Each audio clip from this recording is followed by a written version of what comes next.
True actions. Following on right principles and methods come true actions.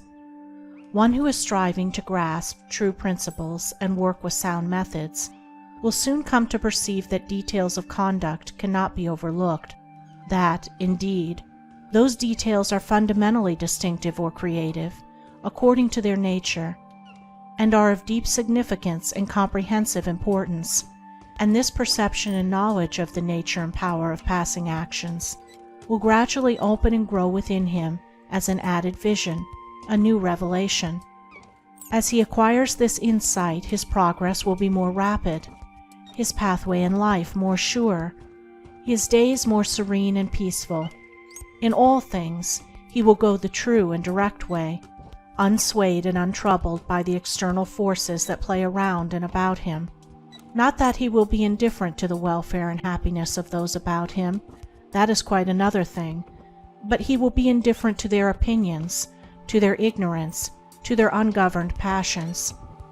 By true actions, indeed, is meant acting rightly towards others, and the right doer knows that his actions, in accordance with truth, are but for the happiness of those about him, and he will do them even though an occasion may arise when someone near to him may advise or implore him to do otherwise.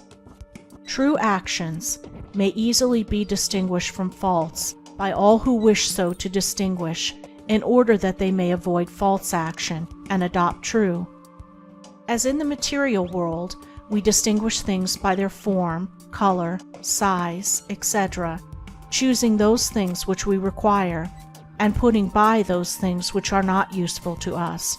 So in the spiritual world of deeds, we can distinguish between those that are bad and those that are good by their nature, their aim, and their effect, and can choose and adopt those that are good and ignore those that are bad. In all forms of progress, avoidance of the bad always precedes acceptance and knowledge of the good. Just as a child at school learns to do its lessons right by having repeatedly pointed out to it how it has done them wrong, if one does not know what is wrong and how to avoid it, how can he know what is right and how to practice it? Bad or untrue, actions are those that spring from a consideration of one's own happiness only, and ignore the happiness of others, that arise in violent disturbances of the mind and unlawful desires, or that call for concealment in order to avoid undesirable complications. Good or true actions are those that spring from a consideration for others, that may arise in calm reason and harmonious thought framed on moral principles, or that will not involve the doer in shameful consequences if brought into the full light of day. The right doer will avoid those acts of personal pleasure and gratification which by their nature bring annoyance, pain, or suffering to others, no matter how insignificant those actions may appear to be. He will begin by putting away these. He will gain a knowledge of the unselfish and true by first sacrificing the selfish and untrue. He will learn not to speak or act in anger, or envy, or resentment, but will study how to control his mind, and will restore it to calmness before acting, and most important of all, he will avoid, as he would the drinking of deadly poison, those acts of trickery, deceit, double-dealing, in order to gain some personal profit of advantage, and which lead, sooner or later, to exposure and shame for the doer of them. If a man is prompted to do a thing which he needs to conceal, and which he would not lawfully and frankly defend if it were examined of witness, he should know by that it is a wrong act, and therefore to be abandoned without a further moment's consideration.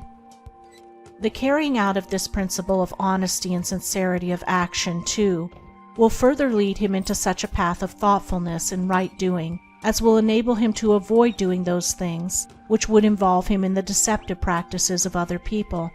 Before signing papers, or entering into verbal or written agreements, or engaging himself to others in any way at their request, particularly if they be strangers, he will first inquire into the nature of the work or undertaking, and so, enlightened, he will know exactly what to do, and will be fully aware of the import of his action.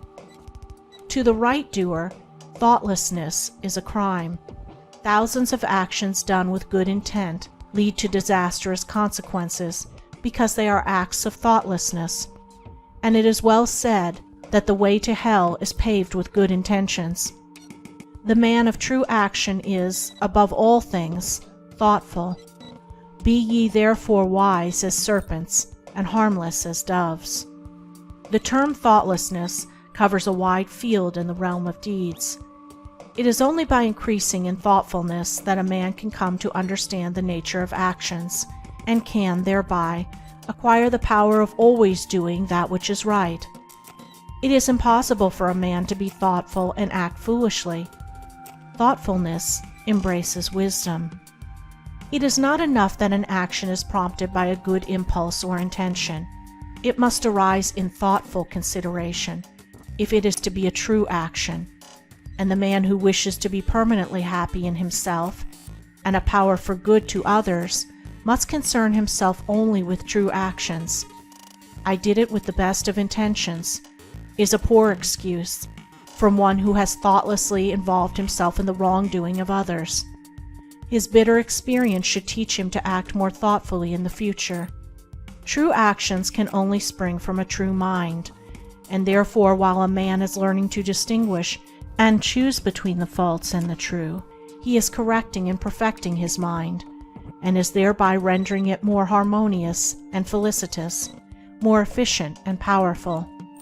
As he acquires the inner eye to clearly distinguish the right in all the details of life, and the faith and knowledge to do it, he will realize that he is building the house of his character and life upon a rock which the winds of failure and the storms of persecution can never undermine.